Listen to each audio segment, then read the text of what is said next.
Right, ladies and gentlemen, welcome, welcome, welcome. It's great to see you guys. Okay. What a special we have tonight. I must say, you guys have picked the right thing to join tonight. I know. We have again the World Series. Don't worry about it. Don't worry about it. Don't worry about it. Don't worry about the World Series. All will be good. You guys will win. It'll work out. Don't worry. By the way, my son was at the game on Sunday night. Is that when Trump was there? Went to the game. He got a ball, the whole 9 yards. Yes. And They lost. he was disappointed. They were lost. Lesson in life. It's okay. It's okay. We will survive. As long as we win tonight. If not tonight, then forget it. No, I'm kidding. It is tomorrow night. There's always hope, my friends. There's always hope. All right, let's welcome everybody. Jessica, welcome. Adina Malka, welcome. Jerry, welcome. Bill, welcome. Adrian, welcome. David, welcome. Ray, welcome. Sarah, welcome. Rose, welcome. Lisa, welcome. Bluma, welcome. Tom, welcome. Mom, welcome. Annette, welcome from Texas. Brandon Drawer, welcome. Charna, welcome. Steve, welcome. Ezra, welcome. Lana, welcome. Stan, welcome. Roy, welcome. And Jeff, welcome. Okay, I think I got everybody. And Eileen, welcome. It's good to see you. Hey, all right. And we have Anat joining us as well. Let's welcome Anat. And let's get ready to rumble. Okay. All right. I am going to begin by just muting everybody for a nice clean background, but this class is meant to be a discussion conversation. I will be asking questions tonight, and I hope you'll be part of the conversation because we have an absolutely incredible session together. All right, so let's begin. This is lesson number 2 of Outsmarting Antisemitism, and tonight's class is one of those classes that I think you will remember for a very, very long time, which is why I said you've picked the right thing to do here on a Tuesday night at 8 p.m. So they tell a story of 2 Jews sitting on a park bench in Nazi Germany. And one is reading the Jewish newspaper and one is reading the Nazi anti-Semitic newspaper. And the one reading the Jewish paper turns to the other reading the propaganda. He says, why are you reading this Nazi garbage? Why are you reading the propaganda? So the guy says, it's simple. It's simple. When I read the Jewish newspaper, all I hear is about the tsaras. You know what tsaras are? You guys know what tsaras are? Tsaras are the problems, right? The problems, what's wrong, the troubles, the trials, the travails, the difficulties. But when I read the Nazi paper, when I read the anti-Semitic newspaper, I read how we control the banks, how we control the world media, how we control the international governments. And that's the message that I hear. Okay, so that's one anecdote. Second anecdote. Tell a story about 2 Jews who are walking one day and they pass by a church. They pass by a church and they see a sign outside. And what does the sign say?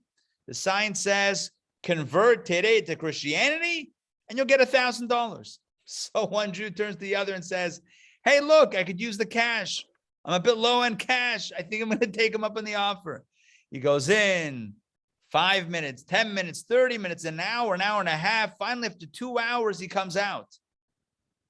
Fellow turns to the other guy that came out, the guy that was waiting outside. He waited outside the whole time. He says to him, Yankel, so new. How was it? Did they give you $1,000? He turns to him and says, you Jews always interested in the money. It's always about the money with you guys. Okay. All right. Jerry, we were waiting for the rim shot, but you're saying it's not even worthy. No, it's not even worthy of it. Okay. All right. All right. All right. I apologize in advance for the terrible joke. Okay. So we have an incredible class tonight that's going to seek to get to the heart of anti-Semitism. It's going to seek to get to the heart and the essence of what anti-Semitism is about and why it exists, why it persists, and what we can do about it. But first, before we begin the content, I need to say a special thank you to our core sponsors, Alex and Laura Doman, Dr. Joy Maxey, Howard Feinsand. Thank you very much for sponsoring the learning. Thank you all for participating in the learning. So let's jump in. Last week, we spoke about the danger of the fear and the panic when thinking about anti-Semitism. Yes, anti-Semitism is a problem that we must deal with, but to deal with it, we have to be level-headed. We have to think rationally. We have to be strategic in our response to anti-Semitism, and that demands from us clear-headed thinking.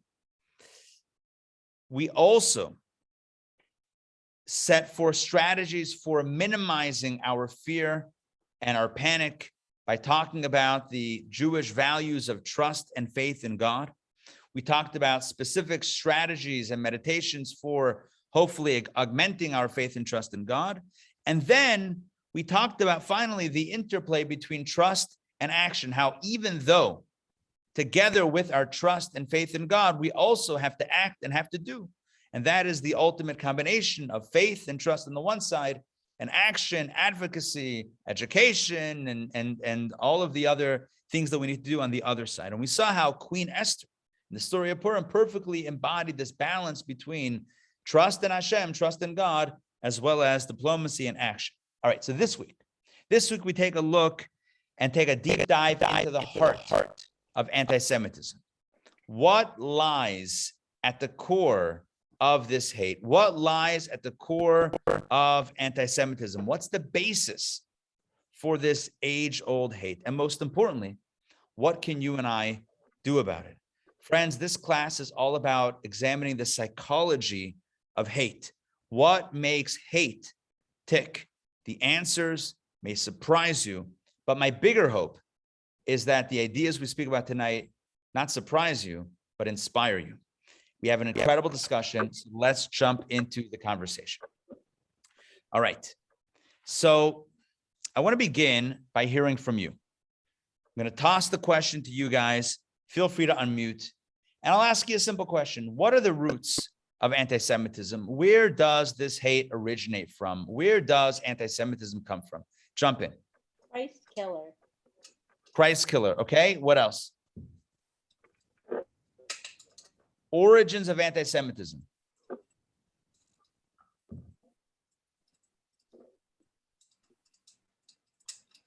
It got dark. It should. Jump in. No need to be That's polite. Susan. Jump right in. That's Susan. That is Susan. Ray, jump in. Yes. Jealousy. Jealousy, okay. Okay, good. Nanette.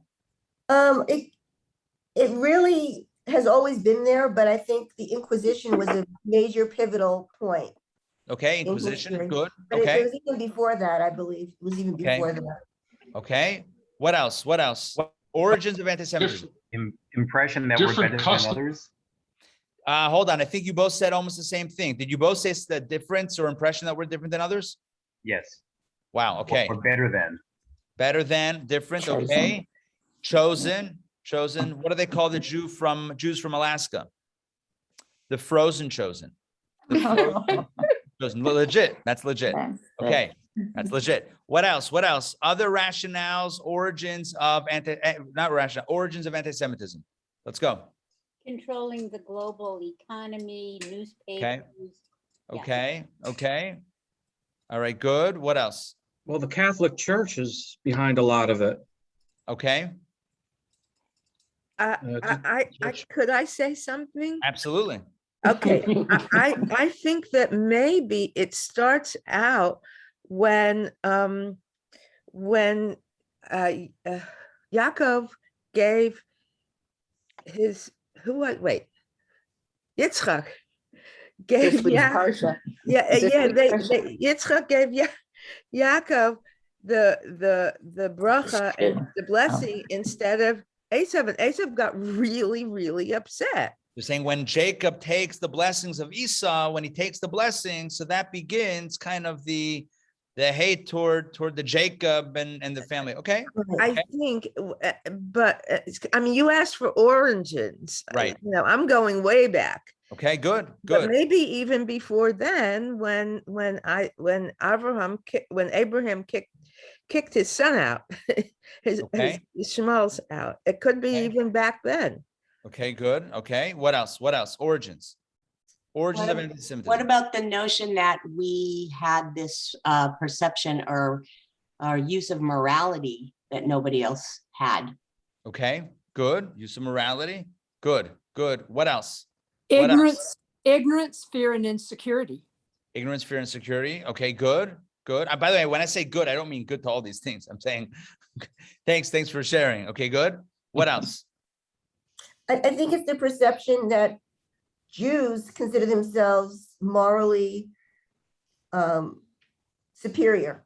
And Well, we it's are. not correct, but I think that the Gentiles look at us that way. Got That it. we Okay. have, that we think we're better. Got it. Okay, good. Fine. So let me share a few insights into this. So I think many people, and it was mentioned as well, I think Adina Malka mentioned it, the idea of a religious origin of anti-Semitism.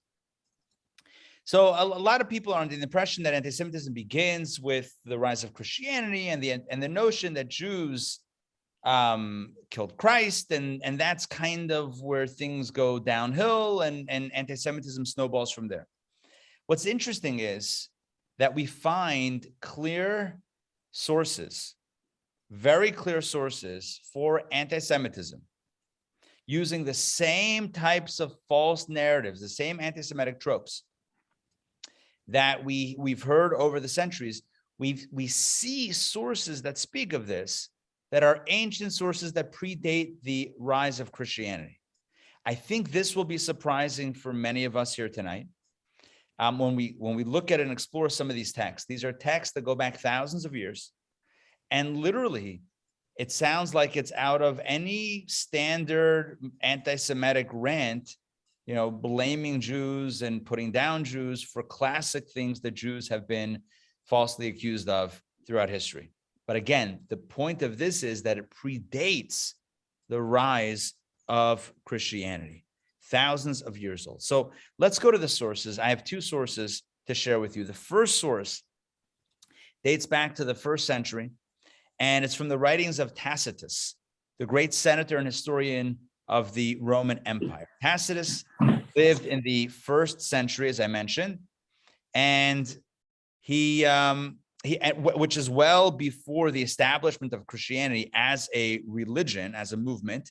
And he writes about, he's a historian, and he writes about the Roman conquest of Jerusalem. And in the middle of talking about the Roman conquest of Jerusalem, he decides to talk about the history of the Jewish people, right? As a historian, if he's writing about the Roman conquest of Jerusalem and the Jewish people, he decides to write about the history of the Jewish people. And as you'll see, it's a twisted and fabricated narrative that he writes, filled with, again, anti-Semitic tropes. So and I'm going to read this text, a bit of a long text, and I want to read it. As I read this text number 1, I want you to identify as many anti-Semitic stereotypes as you can. If you want to write them down, make a note, or just remember it in your mind, either way is fine. If you have a book, you can open up your book, please, to page 48. Page 48. Otherwise, I am going to put it up here on the screen. Give me a quick moment. Okay. You get my PDF in the right position. And here we go. Okay. Thank you for your patience. Okay, so here's Tacitus slandering the Jews.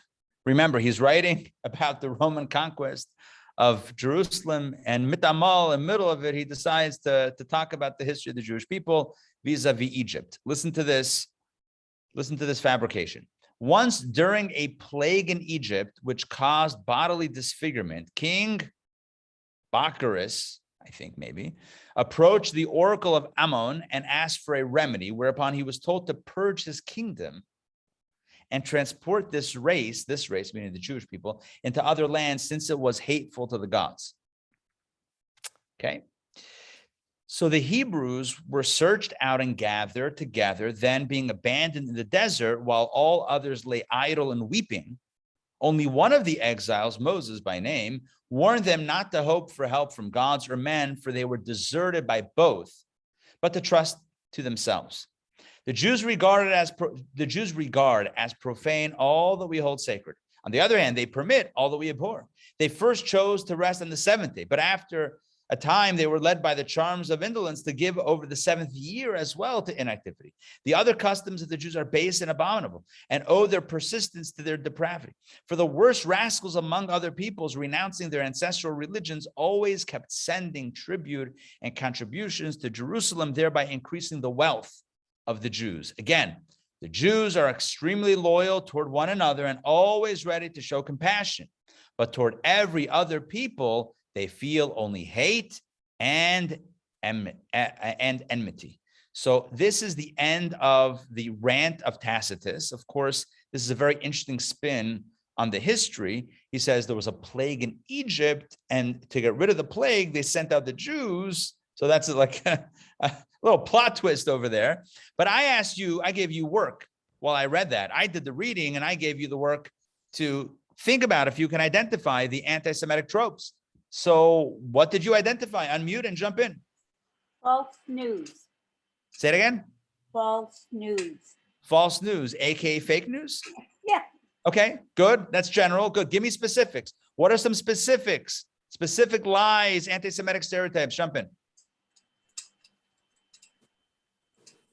Everybody just jump in. The Jews are Regard very- sacred as regard as profane everything we hold sacred, and vice versa. Sacred, profane, sacred. Good, Mom. the secretiveness and the exclusions. Oh, the exclusion. Good. What else? And Action for taking a money. year to rest. Money, asking for money. Good. What else? Taking a year to rest. Taking a year to rest. Who does that? Laziness. What else? Anti-Semitic Loyalty within stereotype. the organ. Huh? Loyalty only within the. Loyalty within the ranks. Good. What else? Support for Yerushalayim. Support for Jerusalem. Good. Anything else? Anything else you identified? Did someone Increasing their say wealth. did someone say that the Jews, it's us against them mentality? Did somebody Yeah. already say that? Maybe not exactly like that. That's good. What else? Somebody said something else? Increasing the wealth. Depravity. Gravity, increasing wealth. Okay, let's. I put together a list of 12 stereotypes. You ready? 12 stereotypes. I prepared for this, so I have 12 stereotypes. Here we go. Number one is blaming the Jews for a nation's problems. We have a problem. Who's at fault? The Jews. I mean, aside from the fact what Adina Malka said, this is fake news altogether. But right, even within the genre of what the narrative is, right? We have a problem. Let's blame the Jews. And specifically, what's number two? What's the problem? A plague. Ooh, a plague. And who's the problem? Who's causes the plague? Who's the problem with the plague? It's the Jews that are causing the plague. That's the second stereotype. Number three, Jews are weak and fearful. Remember, they were panicking, except for Moses, the one slave that didn't panic. Okay. Next, number four, Jews are hated by people. Number five, Jews are hated and abandoned by God. I feel like maybe I should put this up on the screen. Maybe you guys can see it. Yeah. So the problem is the Jews. The plague is the Jews. Jews are weak and fearful, right? They lay idle and weeping. They were fearful. Jews are hated by people. They were abandoned by men, abandoned by God. That's number five. Number six, Jews are different in every way from us. It's us versus them. Whatever's profane is sacred. Whatever sacred is profane. In other words, there's that othering that happens. Jewish ways are depraved. They're just wrong, abominable, etc. Jews mooch off of others, right? Others send them wealth. They mooch off of others. They take others' wealth. Jews are obsessed with money, right? Increasing the wealth of the Jews. It's about Jews and money. Jews are insular. They're loyal only to one another. And that 10 is insular. 11 is loyal to one another, only to one another. And number 12, finally, Jews hate everyone who's not Jewish. Sound familiar? These are 12 stereotypes. Sound familiar? Yes. I mean, this has been the story. It's always been the story, recurring. But again, what I want to clarify here is, I asked before, what are the origins of anti-Semitism? And there were a lot of really powerful responses and a lot of stories and some biblical stories. But here we see, this is actually, according to historians, the original ancient, the oldest ancient source and text that speaks to classic anti-Semitism. It's not brothers fighting against each other, which could happen in any family. It's not brothers even hating each other, which could happen in a family. This is specific, identifiable anti-Semitic tropes. Are you with me? Jews are obsessed with money. They're obsessed with power. They're weak, but they're strong. They're much money. All of that stuff. It's the classic anti-Semitic tropes. And what's the origin? This is the first appearance, and it exists before the rise of Christianity. This is before Christianity is the thing. Before, right? That's not. You can't attribute that to this. This exists already before that. Now, I want to share with you a second text, also dating to that first century. This is from the historian Josephus. Now, Josephus was a Jew. Josephus was, that was his Jewish name. Josephus was a Jewish Roman historian. He was Jewish. When Rome conquered Jerusalem, he aligned, let me mute everybody so you can see the background. When Jerusalem was sacked, was conquered by the Romans, so Josephus decided to align himself with Rome, not to become Roman, but he decided to work for the Romans because they were hiring. He was a historian, he was a good writer, and so that's it. He got a job and got some safety to boot. Anyway, he wrote many works, the Antiquities of the Jews. Anyway, one of the works that he wrote was against Apion. And there in that work, he rails against this fellow Apion, who was an anti-Semite, a Jew hater. He was a Hellenized Egyptian philosopher who lived at the time. And apparently he would go on these anti-Semitic, anti-Jewish diatribes. So Josephus wrote a response, wrote a work called Against Apion, where he challenges Apion. Now, we don't actually have works that survived from Apion himself, but we have Josephus's rebuttals to Apion. Are you with me on this? Yes. So we can understand what Apion wrote through Josephus's rebuttal. So let's look at that inside. This is going to be text number 2. You have the book. If you have the book, then you have it. I'm going to put up on the screen either way, and I'm going to read this as well. This is page 50 in your books, text number 2 from Josephus Against Apion. They tell lies, says Josephus. The Jew haters, tell lies and invent absurd calumnies about our temple without showing any consciousness of impiety. Yet to high-minded men, nothing is more disgraceful than a lie of any description, but above all on a subject of a temple of worldwide fame and commanding sanctity. Essentially, what Josephus says is, they lie about us, but they dragged our temple into the lies, and that's the worst. Let's continue. Within the sanctuary, Apion has the effrontery, the chutzpah, to assert that the Jews kept an ass's head, worshiping that animal and deeming it worthy of the deepest reverence. The fact was disclosed, he maintains, on the occasion of the spoliation of the temple by Antiochus Epiphanes, when the head made of gold and worth a high price was discovered. In other words, he's referencing the Hanukkah story, when the temple during the second temple era was ransacked by the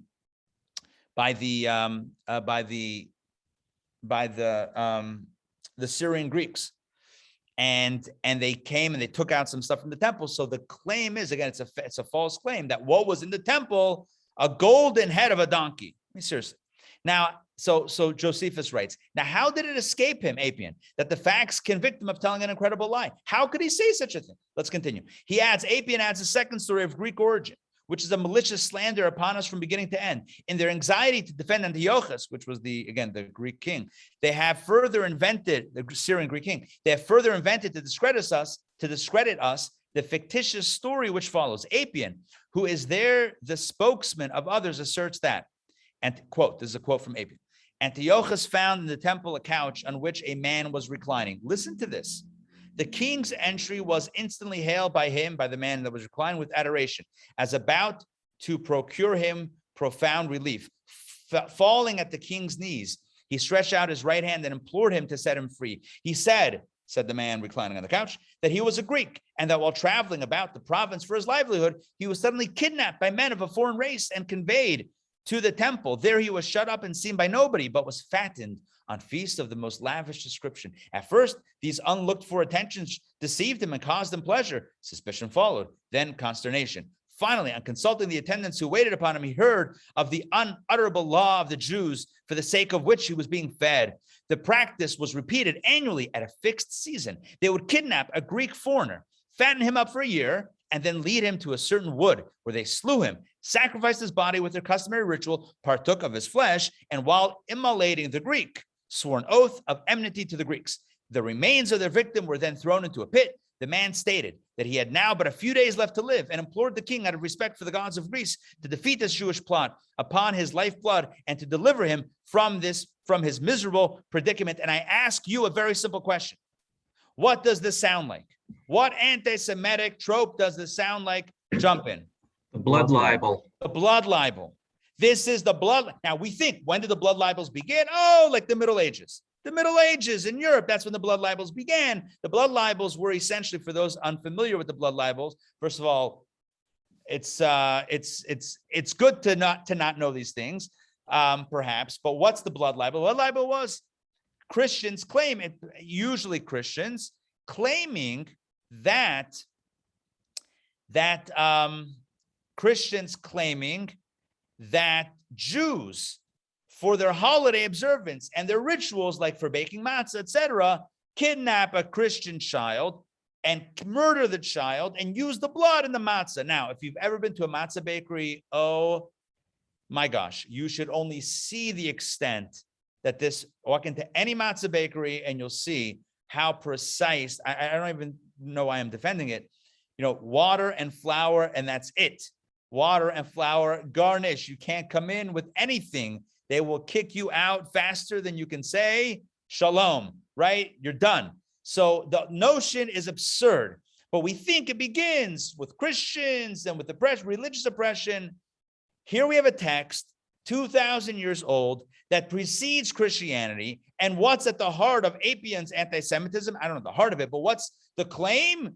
A blood libel, a blood libel. They kidnap Greeks, they fatten them up for a year, and they sacrifice them in this elaborate ritual. Are you kidding me? Hansel and Gretel. Are you kidding me? I mean, that's what's going on. That's the lie. That's the trope. That's the stereotype. This is crazy. But here's the point of all this. The point is that hatred against Jews is as ancient as it is absurd. I mean, how old is this? This is thousands of years old. I mean, these are the first recordings, right, of such. That doesn't mean this is when it began. These are the first texts that we have. According to historians, these are the first clearly anti-Semitic texts, sources that we have. So it's ancient and it's absurd. And we can't conveniently hang, anti-Semitism on any one religion. This precedes religion, precedes other religions. And this absurd hatred, as we know, tragically continues to this day. Remember 9/11? Yeah, remember 9/11? Remember the conspiracy theories behind 9/11? Yeah, that dragged in Jews into it. Take a look at text number 3. Take a look at text number 3. I may have cut off the last part of that text, but I think we got the main point from Josephus. Okay, here we go. This is text number 3 from Phyllis Goldstein, A Convenient Hatred, The History of Anti-Semitism, Facing History and Ourselves Foundation, a fabulous foundation that does a lot of work in the educational field. Okay, Charna, are you up to reading? All right, amazing. Please unmute and jump right in. Okay. Conspiracy theories are rarely logical. It is not surprising then that even as Al-Qaeda took credit for the September 11 attacks, the group did nothing to stop a rumor claiming that the Jews were really responsible. The rumor alleged that Israel, specifically Mossad, Israel's intelligence agency, was behind the plot and had warned the Jews not to go to work at the World Trade Center on the day of the attacks. On September 18, an editor for a website known as the Information Times posted a message claiming that the terrorist government of Israel cannot be ruled out as a suspect. The editor did not identify a motive or provide evidence in support of his allegation. In his words, he was simply raising a reasonable question. 5 days later, Al-Manar, a TV station based in Lebanon, stated that Mossad had indeed warned 4,000 Jews who worked at the World Trade Center to stay home on September 11th. Within days, that rumor appeared in newspapers and electronic mailing lists around the world. People continued to believe the lie, despite the fact that about 18% of the known dead were identified in obituaries as Jews. Thank you. And what I find, this is it's a compelling text, and I don't even like the fact that it ends with like a justification. It wasn't us. It wasn't Jews. Look, 18% of those dead were. That's even like answering it like it deserves an answer. Al-Qaeda claimed responsibility, and the Jews get dragged in. I mean, it's like it's meshuggah. It's crazy. But I love how the website is known as the Information Times. Any website that calls itself the Information Times sounds dodgy, right? It sounds dodgy to you, to me. All right, to me, it sounds dodgy. I would not trust that as far as I could throw it. Now, Tom, jump in. Because you mentioned Tacitus and the origins historically before any religious, what language did Tacitus write in? Because many times translations are difficult, and I just wanted to ask informationally, what was the main language that he wrote? That's a really great question. Let's see if I can find this in my notes here. I don't know. He's one of the greatest Roman chroniclers. His two major works, the Annals and the Histories, cover an 80-year period of the Roman Empire. What did he write it in? What language? I'm not sure. Text one is coming from Cornelius Tacitus, the Histories, book 5, published by Cambridge, Harvard University Press in 1931. I'm not sure. I'm not sure what the original was. We could probably Google it and check it out. Maybe it's got it over there, but I have to say I'm not sure the original language. Thank you. Sure. Okay. So what we have here is a modern. What we have here is a modern example of these bold-faced lies of the absurdity of anti-Semitism, dragging Jews into things that are completely not related. And it reminds us again of Tacitus of saying, there was a plague, and because of the plague, who was responsible? The Jews, right? We had this before in history. So we had this other times in history. And the truth is, even COVID-19, there were groups that were going around the internet and saying that who caused COVID-19? The Jews. In fact, we are partnering with American Jewish Committee, AJC, in this course. In fact, we're going to have a representative from AJC share a few words about advocacy and what we can do to help at the end of the 4th lesson in a few weeks. And the AJC, not the AJC, which is Atlanta Journal-Constitution, but the other AJC, American Jewish Committee, published in May of 2020 a comprehensive list of all of the sources that are blaming the Jews for COVID-19. You can look it up, you can Google it and find it yourself. So what I'm saying is that this idea, the absurdity of anti-Semitism, blaming the Jews for the world's problems, blaming the Jews for things that go wrong, blaming the Jews for plague and illness and devastation and destruction is nothing new. It's ancient, and tragically and absurdly, it exists to this very day. And the absurdity of anti-Semitism is highlighted by the contradictory rationales given by Jew haters. So I want to share with you another text. This is a quote from Rabbi Menachem Ziemba. Rabbi Menachem Ziemba was the chief rabbi of Warsaw, Poland, at the time of World War II. In fact, he was shot and murdered by the Nazis in the Warsaw Ghetto Uprising. So just to give you a sense of when he lived and the time period that we're talking about. Rabbi Ziemba writes about anti-Semitism and the paradox that is anti-Semitism, and I will read this one, text number 4. There are those who seek to identify legitimate causes for the hatred of Jews. However, reality has shown that there is no legitimate reason. Anti-Semitism has no justifiable cause. The haters simply choose to hate God's people. This is demonstrated by the fact that Jews are hated for being capitalists and also for being socialists. They're hated because they are overly ambitious and sharp-minded, and also because they are indolent and parasitic. They're hated because they are too religious and conservative, and also because they advance progressive and secular ideas. The reasons for this hatred are consistently contradictory and have not an ounce of logic behind them. And here Rabbi Zemba is stating a powerful truth about anti-Semitism. In addition to the absurdities that we mentioned before, the bold-faced lies that we've chronicled from ancient sources, we also have the reality that the rationales, the stated rationales for anti-Semitism have always been contradictory. Why hate the Jew? Because they're capitalists. Why hate the Jew? Because they're socialists. Which one? Hate the Jew, why? Because they're rich. Hate the Jew because they're poor. Hate the Jew because they're separate. Hate the Jew because they're trying to infiltrate. You see what's going on here? Yeah. And when you have something that has every reason and its opposite, you know one thing, it's not about the reason. The reasons are absurd. The reasons for anti-Semitism are contradictory. The hatred is age old. So here's what we know about anti-Semitism. It's ancient, it's nonsensical, it's contradictory, it's unjustifiable, and it's absurd. The problem with hate that's completely irrational and absurd is that it's tricky to respond to.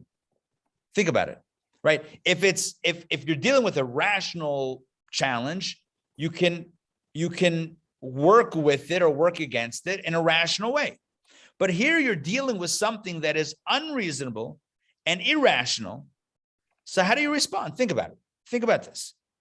You can't exactly reason your way out of something unreasonable. You can't reason your way or argue your way out of unreasonable fear and hate. I'll give you an example. Take the concept of conspiracy theories. Take conspiracy theories as an example, right? Go and try to debunk a conspiracy theory to a person who believes in the conspiracy, right? So you present evidence. You say, look, I know you believe in this conspiracy theory, but I want to tell you it's conspiracy theory. It's not true. You believe it as truth. I'm telling you it's not true. And to prove it, I'm gonna come armed with facts on my side. Facts. You know what happens when you come with facts to the conspiracy theorists? You become part of the conspiracy.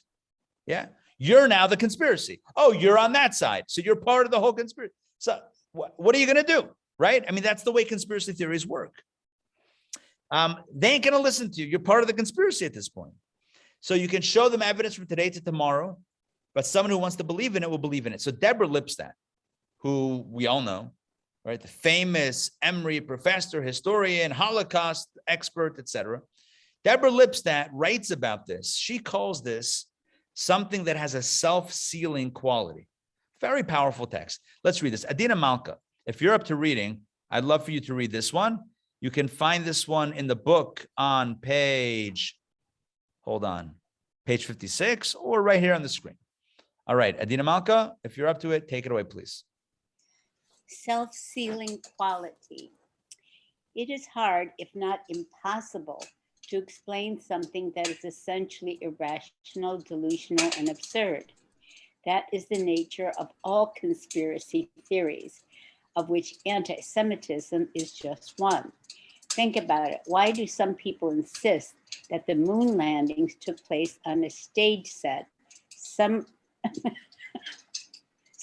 someplace in the American West? Despite the existence of reams of scientific and personal evidence to the contrary, they believe this because they subscribe to the notion that the government and other powerful entities are engaged in vast conspiracies to fool the public. If we were to provide these conspiracy theorists with evidence that proves the landing was indeed on the moon, they would a priori dismiss what we say and assume we are part of the conspiracy. To try to defeat an irrational supposition, especially when it is firmly held by its proponents with a rational explanation, is virtually impossible. Any information that does not correspond with the conspiracy theorist preferred social, political, or ethnic narrative is ipso facto false. Social scientists have described such theories as having a self-sealing quality that makes them particularly immune to challenge. Thank you very much. That everything Deborah Lipstadt writes or said, I'm a big fan. So I mean, it's a powerful text, right? How do you reason with the conspiracy theorist? I mean, what are you going to say? It's not true. They believe it's true. What are you going to say? How do you argue your way out of it? How do you say, no, let me show you the evidence? Your evidence doesn't begin, right? Your evidence is part of the conspiracy. So why am I paying attention to your evidence? Your evidence is not evidence. It's part of the lie. So here's the point. The point is, when dealing with anti-Semitism, because she writes this about conspiracy theories in her book, Anti-Semitism Here and Now, that came out a few years ago, just in 2019. So the context here is anti-Semitism. Anti-Semitism is absurd. It's irrational. It makes no sense. Oh, Jews caused the plagues, 9/11, COVID. What are we saying even? Not we, but what are they saying? Jews are this and that and controlling this. The whole thing is ridiculous. Nervous then, but what is it? It's irrational and absurd. But how do you argue against it? What are you going to say? It's not true. They believe it. The anti-Semite believes it. So what are you going to say? It's not. So you're going to show evidence. Evidence. I have evidence. It's not true. Evidence. Your evidence is fake. That's going to be the response. How do you prove it? It's got a self-sealing quality. When you believe it, you believe that everything else is a lie. So now what? So the point is like this. It's hard to defeat an irrational supposition with a rational argument, with a rational explanation. You're fighting irrationality with rationality, and it's not necessarily a good fit. Now, here's the point. It doesn't mean that we shouldn't try. It doesn't mean that we should give up and say, all right, anti-Semites will be anti-Semites. We're going home. It doesn't mean we shouldn't try. It doesn't mean we shouldn't put the truth out there. It doesn't mean we shouldn't advocate. It doesn't mean we shouldn't call out those that continuously lie about the Jewish people and Judaism. That has to happen. We have to advocate and we have to make noise. We need to do these things. But even as we do, we have to also recognize that anti-Semitism is irrational and an absurd belief, and it's going to be very difficult to fight against because we're dealing with what's essentially an asymmetrical. It's an asymmetrical battle. It's using facts, logic, and truth against something that's not factual, logical, or true. So what's going on? If somebody comes honestly and says, "Hey, I'm open to learning about the facts," that's one conversation. Somebody says, "I know what's going on. I know you're lying, and this and that." So then where's it going to go? So I just wanted to say it's like alternative universes. Right. And that makes it very difficult to have a conversation with an anti-Semite and try to argue for why what they're believing in is not actually factual. It's a conversation that sometimes can't even begin. And maybe, yeah. Sorry. I was just going to say, flipping the script and having them prove, which they won't do or need to do because they feel that it's factual, but rather than trying to make the argument with rationale, have them try to explain their side. Right. Good. Right. And they'll say, we don't need to explain it because everyone knows it. I mean, right. I mean, that's good.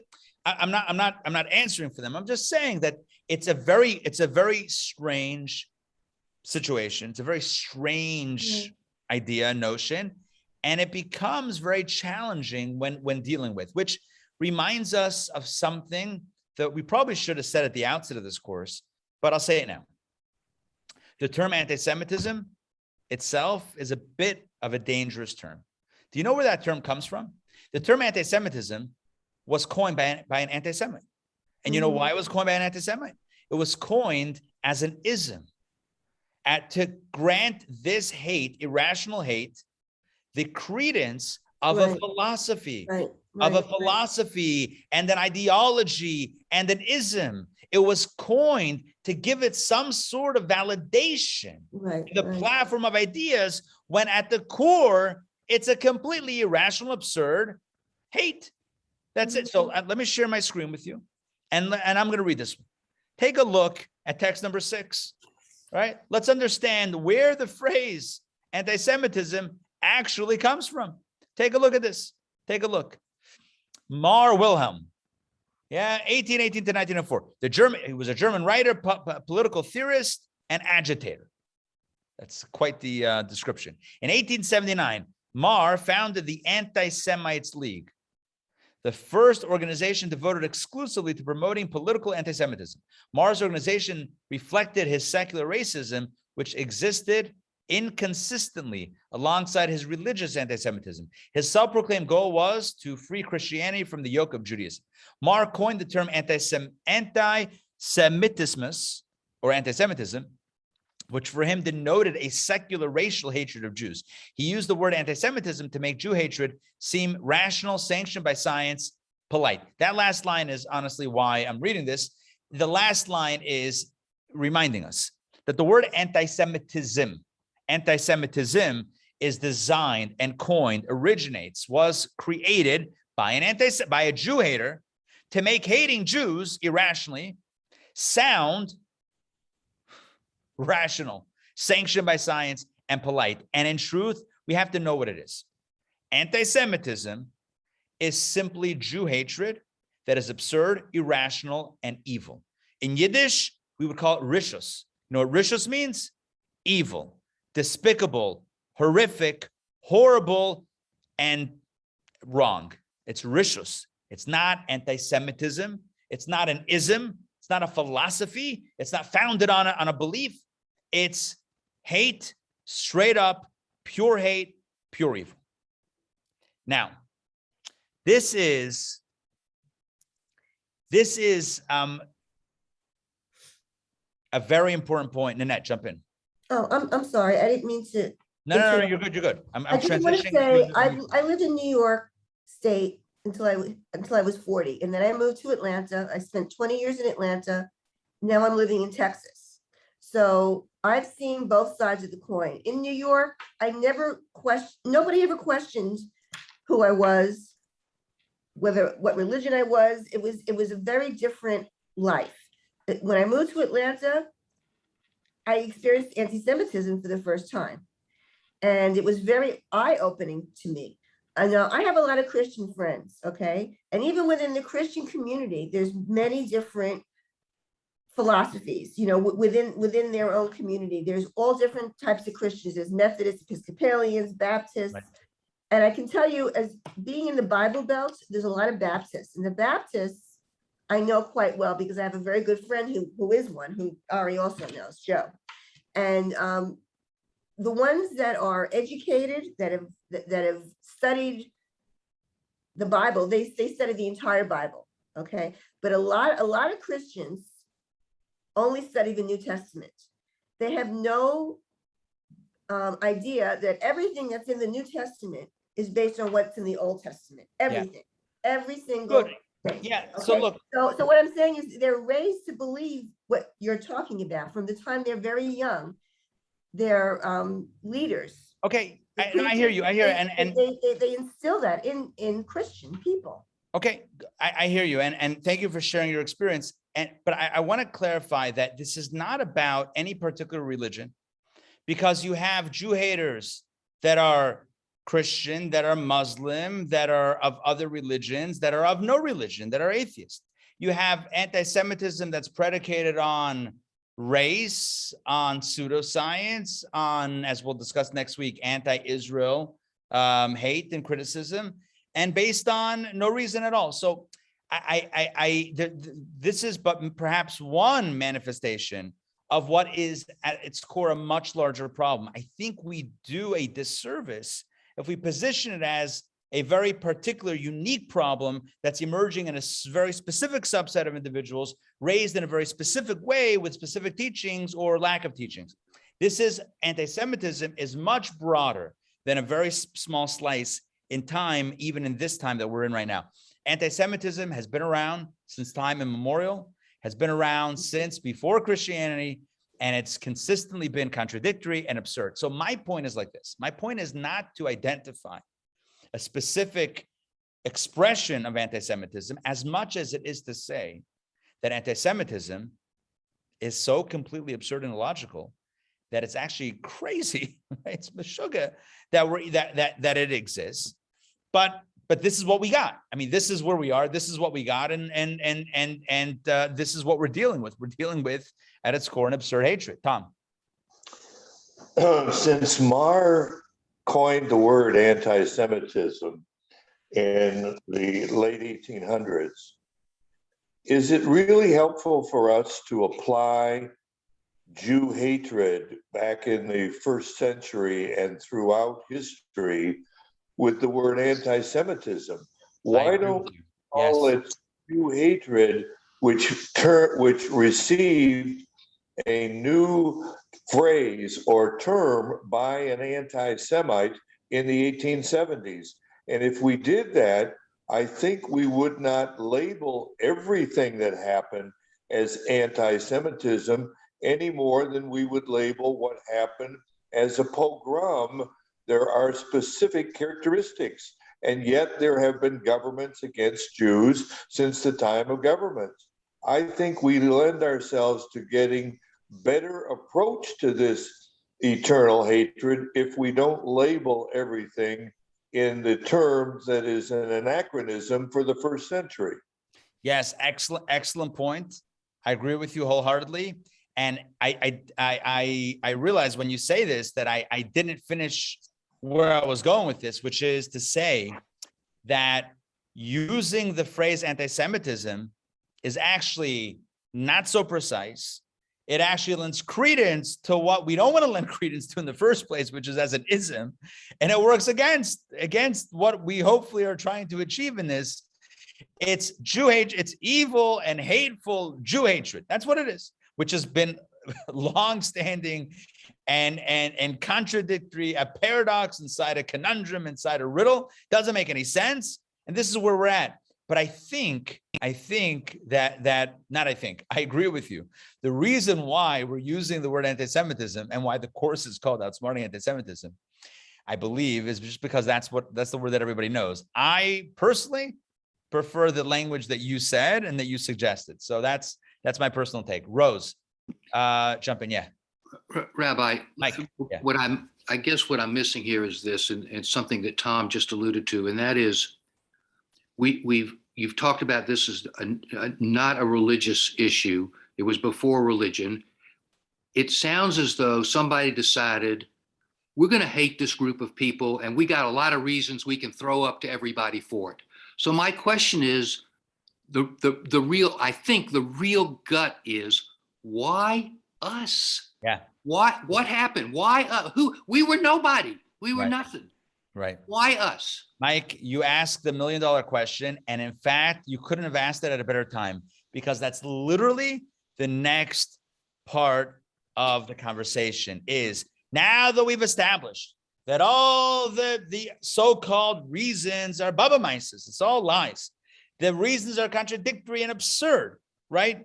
But now the question is, so why they pick on us? Why the Jews? Why hate the Jews? Right? Sure, it's absurd and irrational, but how did the Jews get roped in on this? That's your question, Mike. That's my question. That's your question. That should be our next question, right? How did Jews get roped in on this? Of all the people who could be hated irrationally and absurdly, and by the way, there are many that have been over the years hated absurdly and irrationally. I don't know if any other group has been hated consistently for as long period of time in various circumstances for various alleged rationales than the Jew, but it's not a contest, certainly. But the question is for the Jew, at least. We can ask questions about others, but the question for the Jew is, how did the Jews get roped in? So I want to be very clear as far as the next part of our session, next part of this lesson. All of these theories that I'm going to offer now about how do the Jews get involved in this hate, be the target of this hate. All of these theories are only going to reinforce what should be, and what will be our central idea of the class, which is the issue with anti-Semitism lies not in the one being hated, but rather lies in the one doing the hating. I'm going to say that one more time. The issue, the problem with anti-Semitism lies not in the one being hated, but in the one who's doing the hating. So as we talk about Why the Jew? How did the Jews get involved in this? Roped in on this hate? Let's understand that we're not blaming the victim. We're going to be putting the responsibility of the hate and the problem solely with the hater, solely with the one who's doing the hating. So let's talk about now theories of anti-Semitism. This is not rationales of anti-Semitism from the anti-Semites. These are theories as to why the Jews got chosen, if you will, to be targeted for this hate. I want to begin with Rabbi Lord Jonathan Sacks, of blessed memory. Rabbi Sacks, prolific orator, prolific writer. Anyone who's ever read or heard Rabbi Sacks knows this with firsthand experience. There's a quote here that is very telling in the context of our conversation, and I'm going to share it with you right now. This is going to be text number 8. Rabbi Sacks is going to give a number of explanations or speculations as to what the real reason of anti-Semitism, the real heart and soul of Jew hatred actually is. So here we go. There's been an almost endless set of speculations about what the cause of anti-Semitism actually is. Take a look at the ideas here. And I want you, as I read this, and as you read this also as well, I want you to think about which ones resonate with you. Some have seen it in psychological terms: displaced fear, externalization of inner conflict, projected guilt, the creation of a scapegoat. So that's like a psychological rationale or impetus for the Jew hatred, for anti-Semitism. Others have given it a socio-political explanation. Jews were a group who could conveniently be blamed for economic resentments, social unrest, class conflict, or destabilizing change. Okay, so that's a socio-political angle. Yet others view it through the prism of culture and identity. Jews were the stereotyped outsiders against whom a group could define itself. So how do you know who you were? You weren't Jewish, right? You're not the Jew. Okay, so the Jews were othered. Yet others, noting the concentration of anti-Semitism among the very faiths, Christianity and Islam, that trace their descent to Abraham and Judaism, favor a Freudian explanation in terms of the myth of Oedipus. We seek to kill those who gave us birth. It would be strange indeed, concludes Rabbi Sacks, if so complex a phenomenon did not give rise to multiple explanations. That's the way he concludes his little tour throughout what the philosophers and the experts or the thinkers think about why the Jew. How did the Jew get roped in? So again, we have the psychological angles of displaced fear, externalization, projection, etc., scapegoating. We have socio-political explanation. When things go bad, we have a group that we can blame conveniently. Culture and identity, the Jew is different culturally and on identity level than the other nations, the host nation, if you will. It could be a faith-based, right? The Jews spawn Judaism spawns Christianity and Islam. So get rid of the parent, get rid of the one who gives us birth. And these are some amongst many that Rabbi Sacks shares. So I don't really necessarily want to engage in the conversation. Which one do you prefer? Which one do you like? And explain why you like it. Although we could have, if we had more time, maybe we would engage in a nice conversation about, which ones you prefer. But these are amongst many. These are some of the theories, and they don't justify anti-Semitism. No. They don't justify anti-Semitism. And I said this before I read this text. All of these are theories that reinforce the central idea that the issue with anti-Semitism has nothing to do with the Jew. It has to do with the one who's hating, who's doing the hating, right? It's your projection. It's your guilt. It's your misplaced anger. It's your trying to blame someone for something going wrong with you. It's you who is trying to identify yourself by what you're not. You're not. So all of this stuff all of it hangs, if you will, on the one doing the hating, not the one being hated. I want to segue from these multiple explanations into an explanation or perspective. Maybe that's a better word, a perspective, because explanation sounds like we're justifying it. A perspective given by the Talmud. The Talmud, that ancient grand work of many, many volumes of Jewish law and ethics and Jewish values. So the Talmud actually deals with the rationale, the psyche or the soul of anti-Semitism. What's the soul? And I know I'm using the word anti-Semitism, but as I mentioned before, it's just a word of convenience. I don't mean it in the hateful way or in the incorrect way. It's just a word that we're using for the sake of colloquially, it's what many of us are used to. So the Talmud deals with the soul, the psyche of this type of hate, of Jew hatred. What drives it? What drives it? The Talmud, I'll give you the context. The Talmud is talking about the story of the holiday of Purim, the story of Purim, the story of Esther, Mordechai, Haman, Achashverosh. So what's going on? So we mentioned this last week. Let me reset it. Time period. The 70 years between the first Holy Temple and the second Holy Temple. So the first temple stood for 410 years, and it was destroyed by the Babylonians. It lay in ruins for 7 decades until it was rebuilt, and ultimately it was rebuilt bigger and better than the original. And the second temple lasted for 420 years, ultimately being destroyed by the Romans, the Roman Empire, in the year 69 of the Common Era. In those 70 years, in that gap between Temple 1 and Temple 2, that's when the story of Purim takes place. And who ruled the land? Who ruled that entire area of the world? The Persian Empire. The Assyrians were followed by the Babylonians, which were followed by the Persians, which were followed by the Greek, followed by the Romans. The empires shifted, world powers kept on moving around, different nations took over, different empires reigned. That's the way it worked back then. So this was the time of the Persian Empire, and the king, his name was Achashverosh, King Achashverosh.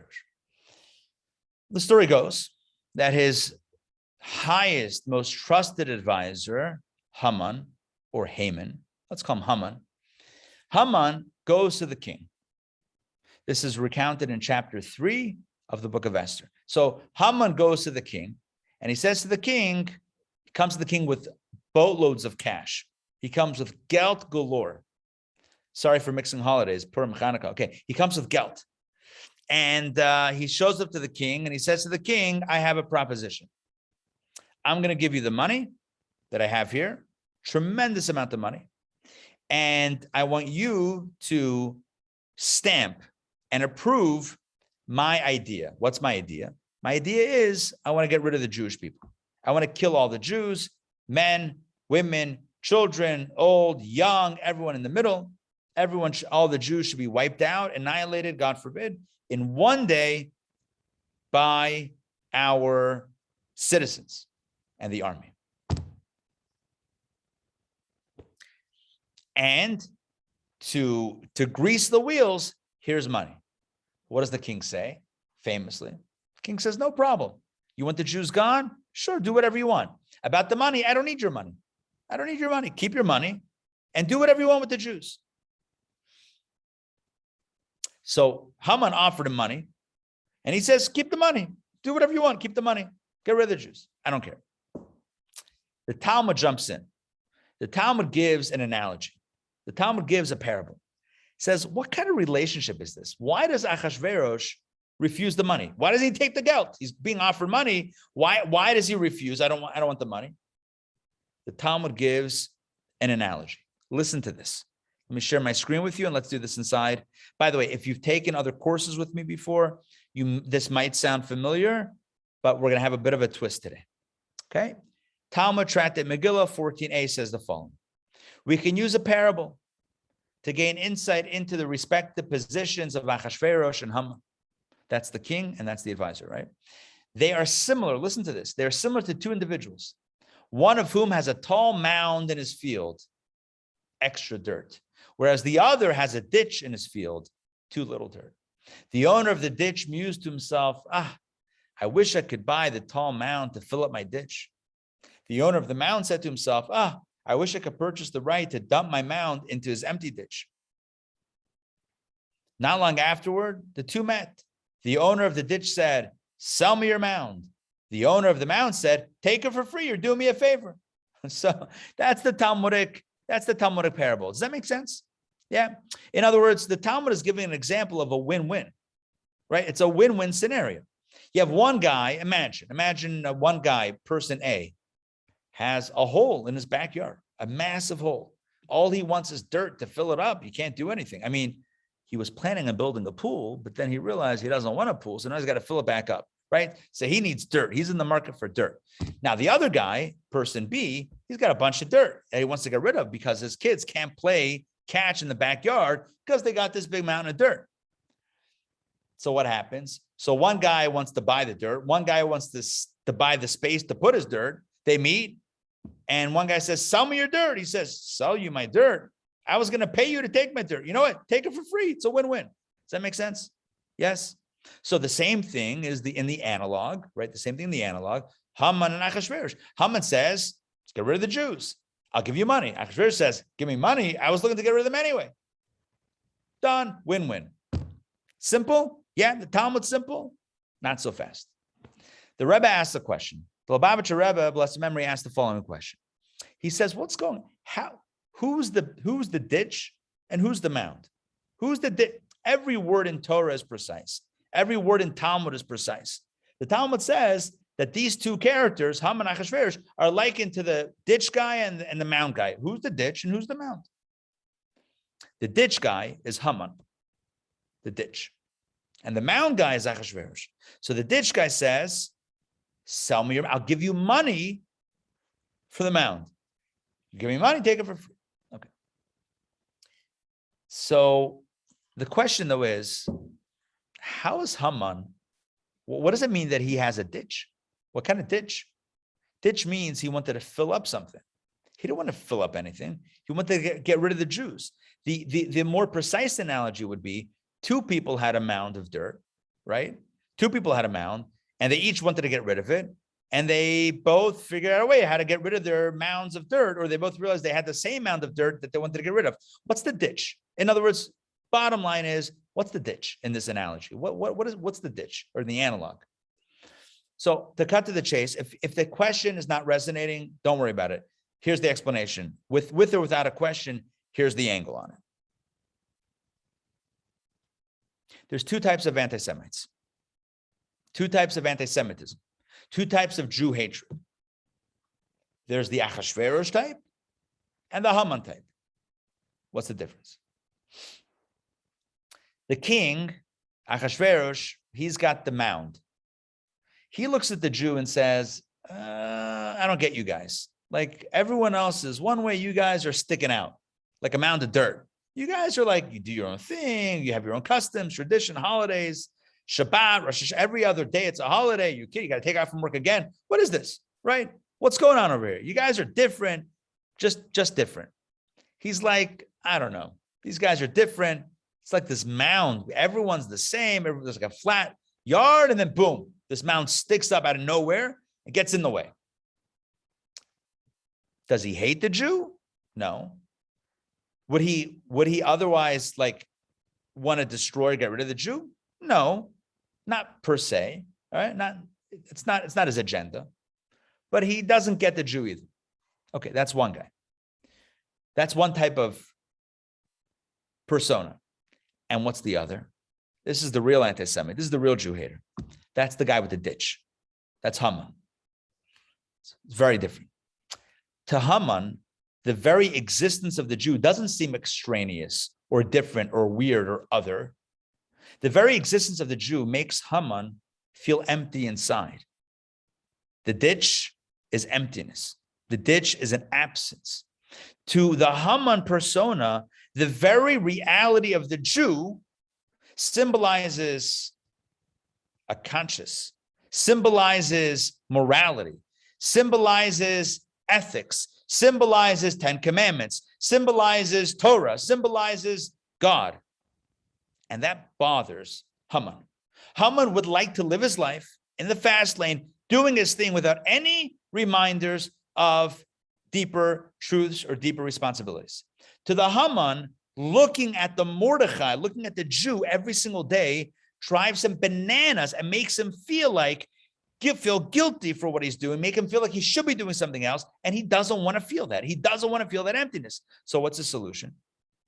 Instead of addressing the root and living a meaningful life, so what's his solution? Get rid of the reminder. Get rid of the Jew. Are you with me on this?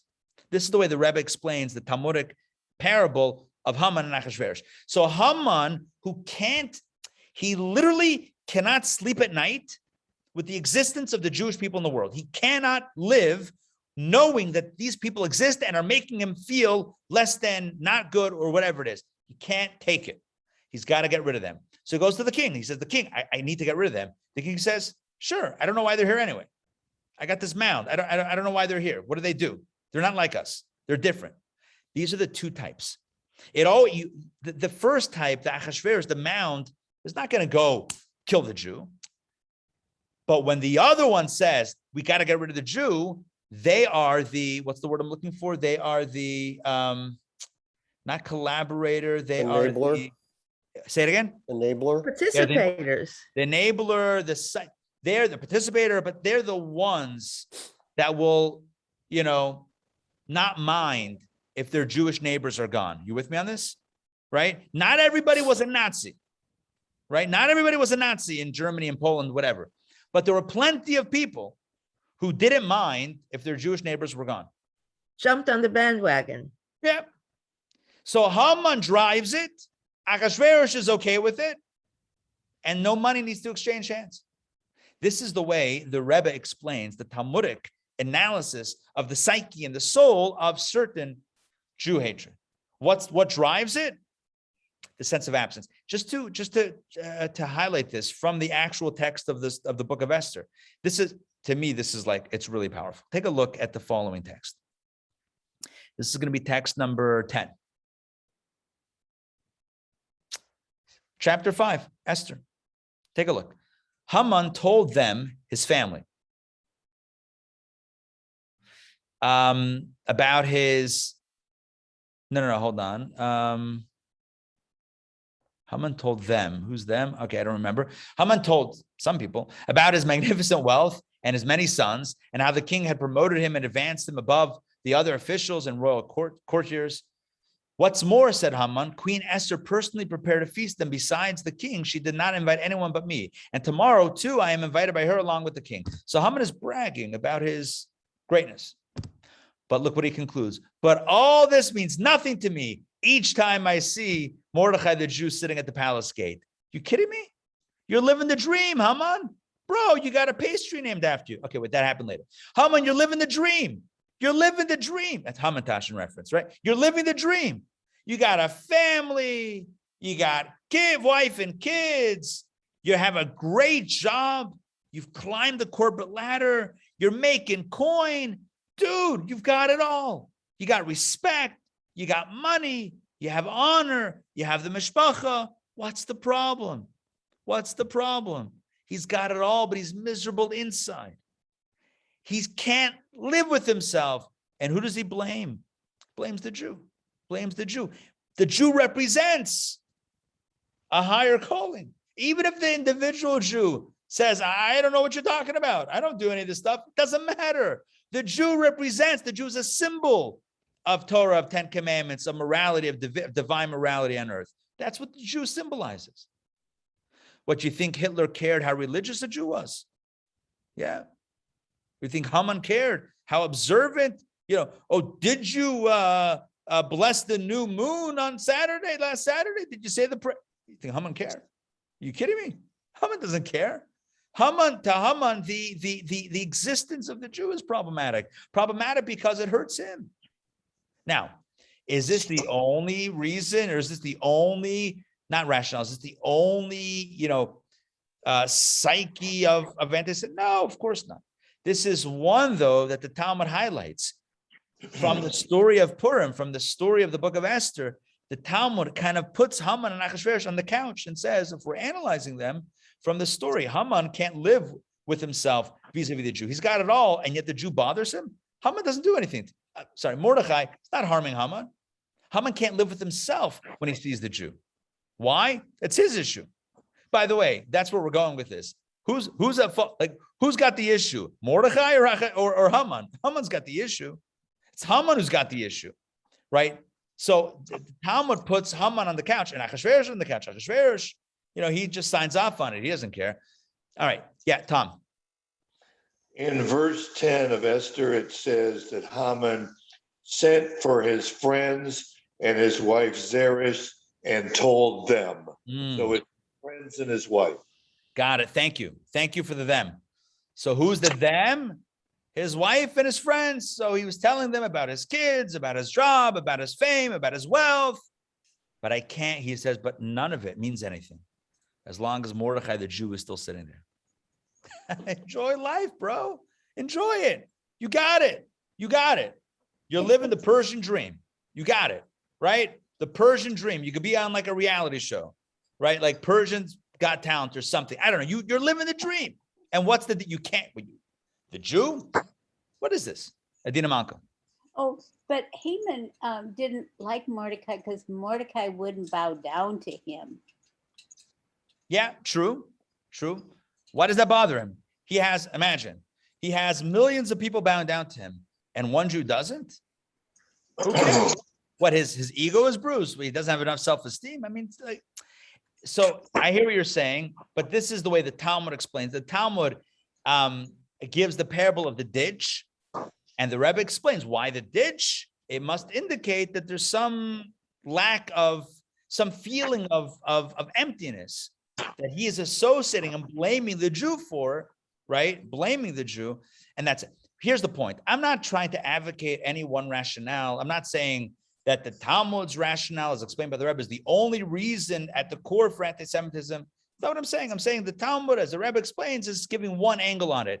Jonathan Sachs gives multiple angles on what might be projected this and projected that and distorted this or the other. Either way, here's my real point. This, and I told you before I said all this what my point was. My point is that anti-Semitism is the anti-Semites' problem.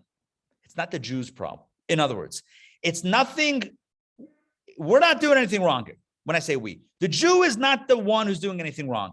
And this is a major idea that I feel, no matter how many times I emphasize it, I don't know if I'm going to do justice to this idea. That's how big this is. And I want to give you an example. If you're not sure what I'm saying even, let me give you an example. Let's talk about a bully. A bully.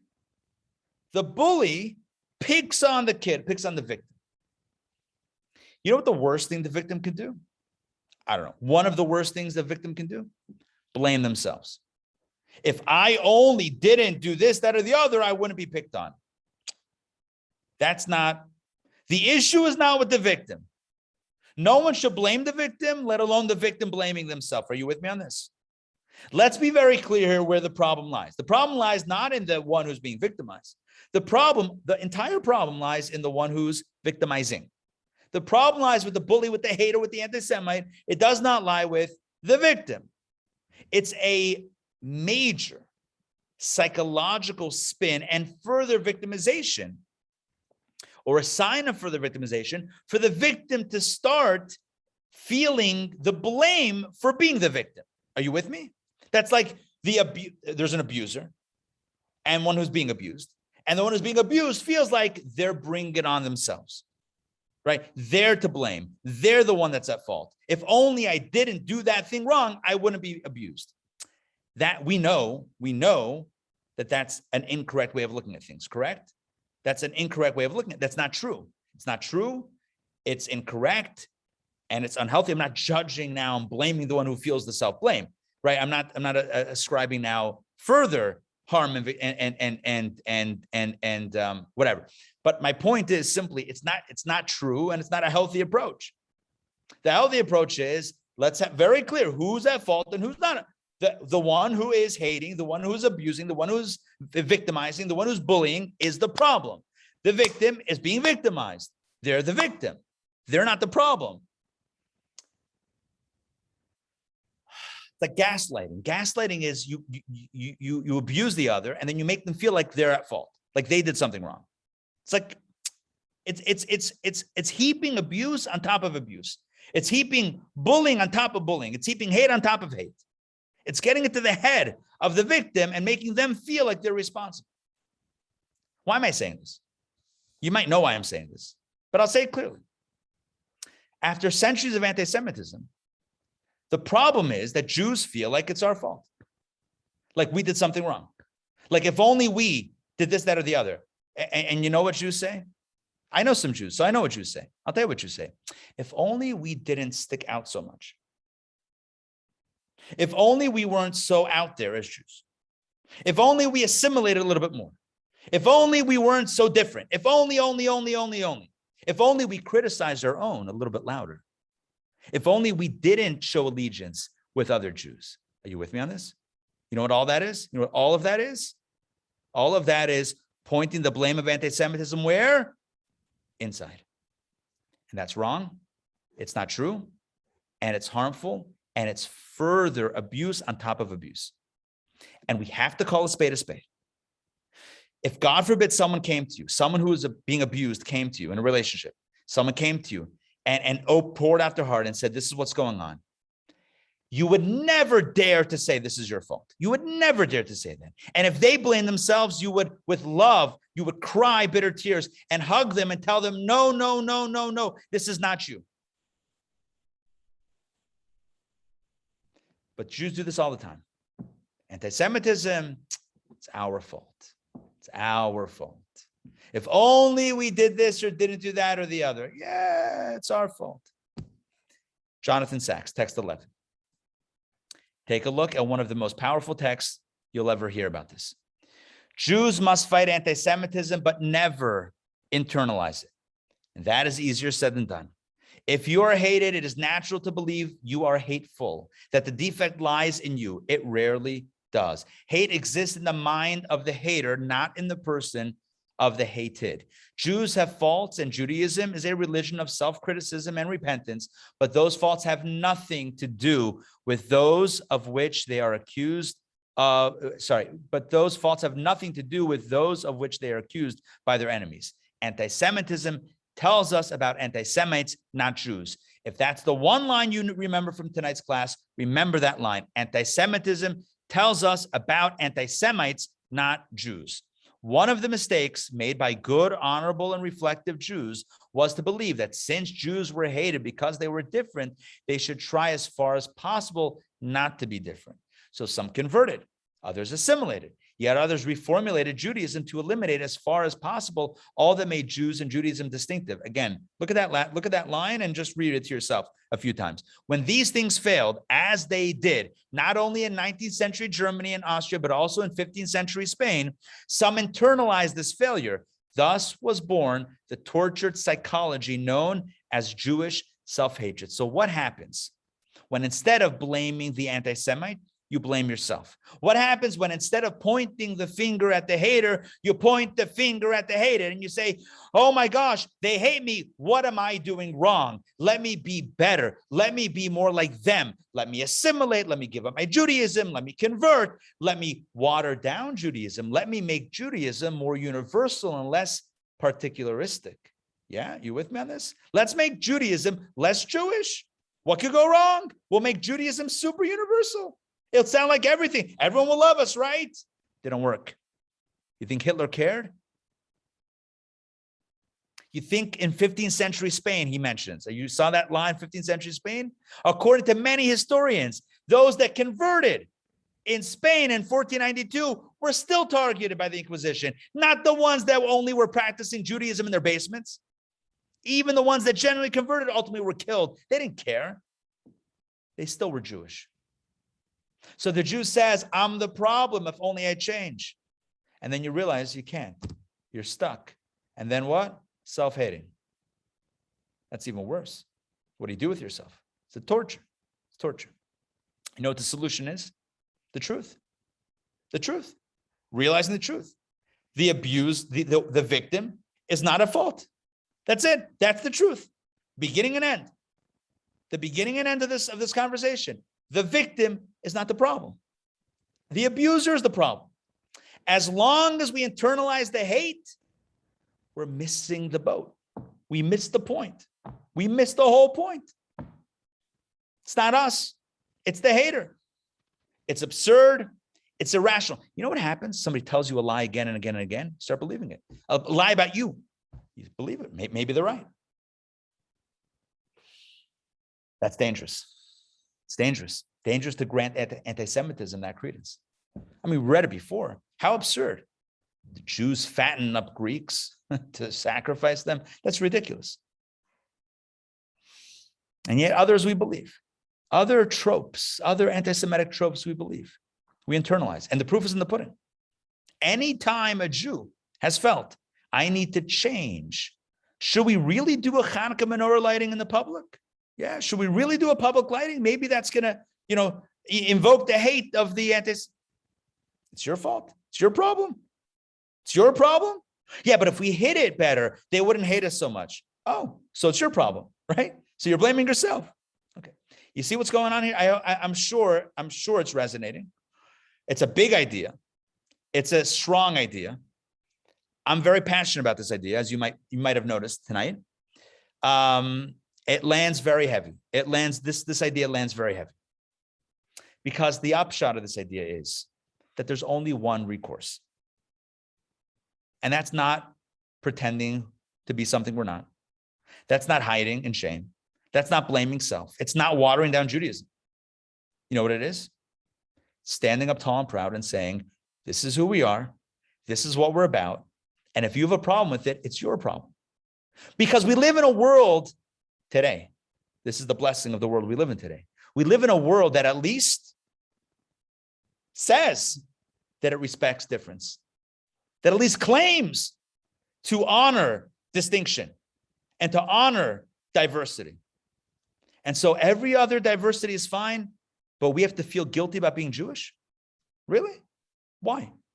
Dr. Tursky tells a story. Dr. Tursky tells a story. My grandfather told a similar story. But let's read Dr. Tursky's story inside.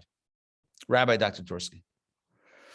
Text 12. I was once traveling on a bus, dressed in my customary garb, wearing a broad black hat and a black frock coat. Rabbi Dr. Tursky was a Hasidic Jew and a psychiatrist and an expert in addiction recovery. A man approached me and said, I think it's shameful that your appearance is so different. There's no need for Jews in America to be so conspicuous with long beards and black hats. I'm sorry, mister, I said to the man. I'm not Jewish, I'm Amish, and this is how we dress. The man became apologetic. Oh, I'm terribly sorry, sir, he said. I did not mean to offend you. I think you should be proud of preserving your traditions. So being Amish is okay, but Jewish is not okay. This is where the self-hating Jew comes in. And I hate throwing around that term loosely, and I'm not trying not to, because it's been used and abused, that term. But think about it. The Jew who can't stand public displays of Jewishness, but celebrates every other public display of uniqueness. Why? Why? The Jew, not the Gentile. The Jew who can't stand when the other Jew is wearing a kippah outside. Why? Why? Because why are you so conspicuous? But everyone else is fine. Everyone else can proudly display who they are, but the Jew can't. What's wrong with this picture? Are you with me on this? The problem lies not with the Jew. The problem lies not with diversity. The problem lies not with pride. The problem lies in our own psychology. That's it. Simple. That's it. Done. And I'm not blaming, because I understand that it's a tortured existence to be a Jew. It's not easy. Maybe that's a little too strong. It's not easy to be a Jew. It's not easy to be an individual in a long line of amongst other things, of difficult times. It's not easy. But there's only one valid response, and that is to stand up proud and stand up tall and say, I am a Jew, Daniel Pearl. I am a Jew. My father is Jewish. My mother is Jewish. I am a Jew. That's it. End of story. And if you have a problem, that's your problem. It's not my problem. It's your problem. The issue with anti-Semitism is not the Jew. It's the Jew hater. That's where the issue lies. The absurdity of anti-Semitism lies in the one who holds on to those absurd ideas. Let's not blame the victim. Let's not blame ourselves. Let's not blame our fellow Jew. It has nothing to do with the Jew. It's completely on the Jew hater. We live in a world, I'm repeating myself now, we live in a world that celebrates, that puts on a pedestal the notion of diversity and difference. Let's lean into that. Let's be proudly Jewish. One final point, and then I'm going to close out the class. Identifying proudly as Jewish is not just the right thing to do on every level, which we've discussed. It's not only the perfect response to the anti-Semitism, to stand up proud as Jews, saying we're Jewish, we're not going anywhere, but it's also a great way to re-educate the anti-Semite, to almost do the impossible. Let me explain why in 60 seconds. You know what the best antidote to anti-Semitism is? To the anti-Semite? It's to demonstrate to the anti-Semite who knows you. Let's say they know you in work. You don't know they're anti-Semitic. They don't know you're Jewish. When you tell that, when you start showing up, maybe a kippah, maybe a Jewish book on your desk, and they know, and you proudly and openly identify as Jewish, they begin to realize that the mensch that they know is a Jew. And that does wonders to lend credence to what a Jew is. Does that make sense what I'm saying? How did Esther deal with the king when she eventually broke the news to her husband? By the way, this is what's going down and I'm Jewish. You know what she says? I'm Jewish. But how did she dispel all the hateful sentiment that Haman expressed, that Achashverosh himself carried? She didn't address it. She just said, I'm Jewish. What she was telling him is, you love me. You chose me of all the other girls. You know why you chose me? You know why I am who I am? Because I'm Jewish. So you still hate the Jew? Right? I am who I am because I'm Jewish. That's part of my identity. So how could you hate the Jew? You love the Jew. You love me, right? And I'm Jewish. So when we stand proudly as Jews, when we carry our Judaism on our sleeve, and we're good people, right? Obviously, that goes a long way in opening up the eyes of many around us that a good person, that a Jew is a good person is a Jew. More than any facts and any websites and any rebuttals, living example. A mensch and a Jew, a proud mensch, a proud Jew goes a long way in organically undoing the very stitches of anti-Semitism. So my friends, in summation, today we've taken a deep dive into the psychology of anti-Semitism. We've seen how anti-Jewish sentiment is as old as it is absurd. We've seen how completely irrational, nonsensical it is. And we've seen how, as with any hate and with any bullying, the problem lies with the hater and the bully, not with the victim. So let's never grant power to the anti-Semite. Let's never grant validity to the hate. Let's never legitimize bullying. Let's never feel the need to internalize and conform to irrational victimization. Instead, let's heed the call to be positive ambassadors for what it means to be a Jew. Friends, let's resolve tonight, here and now, to live with potent and powerful Jewish pride. Our positive actions make a difference, and little by little, may the hate slip away, replaced by light and replaced with love. And let us say, Amen.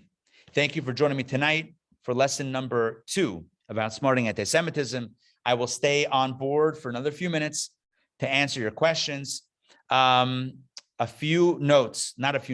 more point about next week's class. Next week, the topic is the Promised Land. Much of contemporary anti-Semitism is manifest as antagonism to Israel. How can we counter Israel-focused anti-Semitism? And why are Jews joining anti-Israel movements? How do we respond to these trends? Join me next week, same bat time, same bat channel, for a powerful conversation about the Jewish relationship to Israel, Israel education, and the nature of Jewish nationhood. You do not want to miss this next week. All right, I'm staying on for questions and comments. I've seen some comments coming in about the class. I'm glad you guys enjoyed it. And remember, the main thing is tonight's great, but the main thing is living proud, living with pride. Okay, questions, comments? There's a famous man, a speaker, who was a Nazi demonstrator in, I believe, Illinois. And he was taken somehow. He accepted an invitation by a rabbi, a frum rabbi, a religious rabbi, an Orthodox rabbi, to come to see what, I don't know whether it was a Friday night or a different celebration, whatever. And he saw what a Jew really is, practicing Judaism as it should be. And he's not Jewish, but he's not a Nazi. And he goes around speaking about how he was converted from Nazism to how he lost the hate and replaced it with love. Right. Is this the guy? We had a fellow, T.M. Garrett, who was there with us. We had him at Chabad, T.M. Garrett. I'm trying to remember his story. I think Adina Malka's waving her hand. Yeah. I think his story was he had a neighbor who was Jewish and he was going through a difficult time or something. He spoke to I forget the story. We have it recorded. And then he spoke to, and he realized, like, you know, these guys are good guys. Like, and that was it. And so it sounds like a similar type of story. But yeah, thank you for pointing out that story and for reminding me of this story as well. The idea of the experience. But here's the key.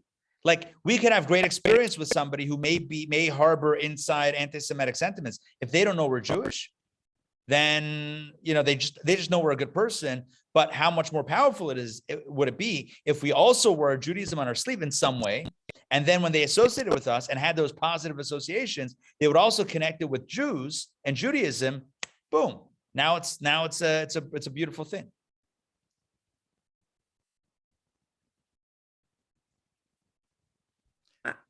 I don't know if this is an anecdote I don't remember whether I was in high school or college, and somebody said to me, "Where are your horns? Can you show me?" I couldn't believe it. I didn't even know what that meant. Yeah. I've heard this before. I've heard this before from a number of individuals that have had this personal experience as well. Yeah, it's wild. I always answer, I keep mine tucked under my kippah. Right? That's a very convenient way to keep them tucked in. For anyone listening, because we have a podcast and these things get posted. Just kidding, guys. All right. Just Gewalt. Sometimes context is important. Okay. Rabbi, all right. Good. Yes. With the Jewish people being called the chosen people. Yeah. What do you think? How does that play into all of this? What do you think? Good question. Right. So maybe they hate us because of the chosen people. So I just want to point out that we have to be careful, and even in the question, to not point the finger at us and say, well, if only we didn't call ourselves chosen, then no. And I understand that's not what you're asking, but you're asking, like, what does it mean? So my understanding of chosen is not better. It means we have a specific mission, whereas all of mankind, all of humanity has 7 core foundational obligations, divine obligations, known as the 7 Noahide laws. The Jew has a few more, to the tune of 613 total.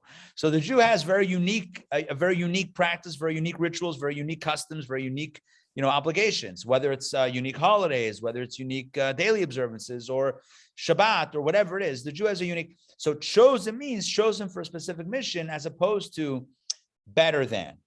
So the Jews are the chosen people. Any individual, any culture could be called chosen for their unique identity. And every culture has a unique identity. I think the cool thing, and I mentioned this before, is that we live in a time, maybe it's unprecedented. It might be unprecedented. I don't know. I haven't lived for all time, so I just know this time. We live in a time where there's an incredible movement to celebrate individuality, to celebrate diversity, to celebrate distinction and difference. It's beautiful and it's powerful and it's important that, not that we jump on the bandwagon, but we recognize that there's nothing wrong with Jewish difference. There's nothing wrong with being unique and being proud and saying, yes, we were chosen for a specific mission and you were chosen for your specific mission. And that's cool. The Bible is the Jewish Bible. The Torah is the Jewish Torah. It talks about the story, the origin story of the Jewish people. So, I mean, others also read it and study it, fine. But at the core, it talks about the Bnei Yisrael, the children of Israel. It starts with Adam and Eve, but that's kind of where it heads. The main conversation is about the Jewish people. So yeah, it makes sense that in that book, you're going to have a lot about the uniqueness of the Jewish people, and that's fine. Every culture has its text. Every culture has its origin story, has its narrative, and that should be celebrated and studied. Yeah, you know, standing up for who we are helps us stand up for the other. I'm reminded of this incredible story. I saw it's online. You can I don't remember who it was, but there was an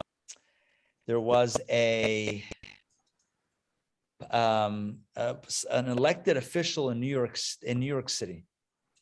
He got elected, I don't know, a city councilman or some sort of city official gets elected. He decides, this is back in, I think, the 60s. He decides he's going to visit the Lubavitcher Rebbe.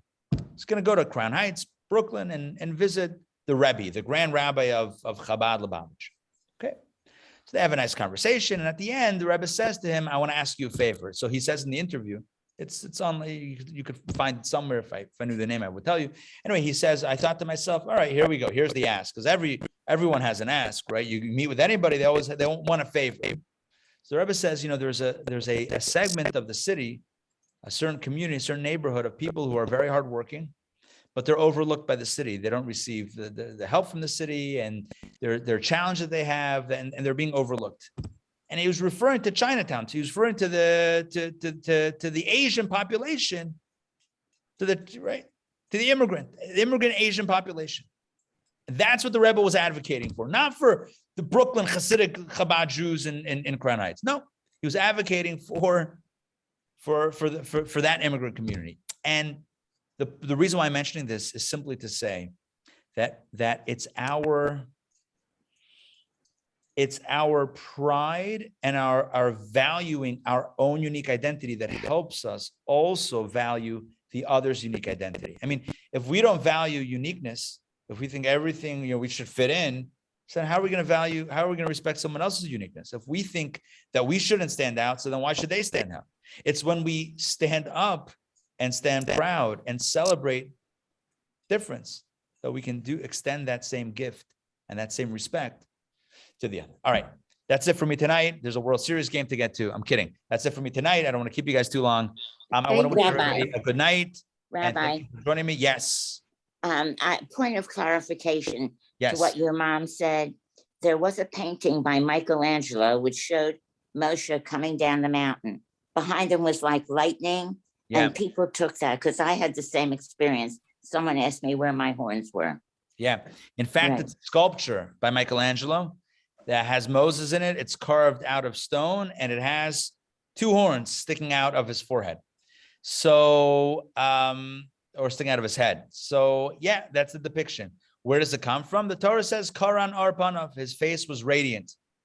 But Karan could also be read as Karen, which means horn. So it's a mistranslation, or maybe Michelangelo thought he was depicting horns of light with those horns. Either way, you're right. That's one of the origins of this ridiculous myth. But again, it's one of those things. All right. Have a wonderful evening. Good to see everybody. Stay tuned for more exciting adventures of learning. Also, reminder, this coming Monday night, we have the launch of our new women's course. It's called Well Connected. And you want to be who doesn't want to be well connected? Well Connected, beginning this Monday night. It's a Rosh Chodesh class once a month. It meets for women, by women. Dina Schusterman is teaching. Leah Sollish, my wife, is teaching. Join us. More news to come tomorrow in an email. You can check it out on the website, intownjewishacademy.org.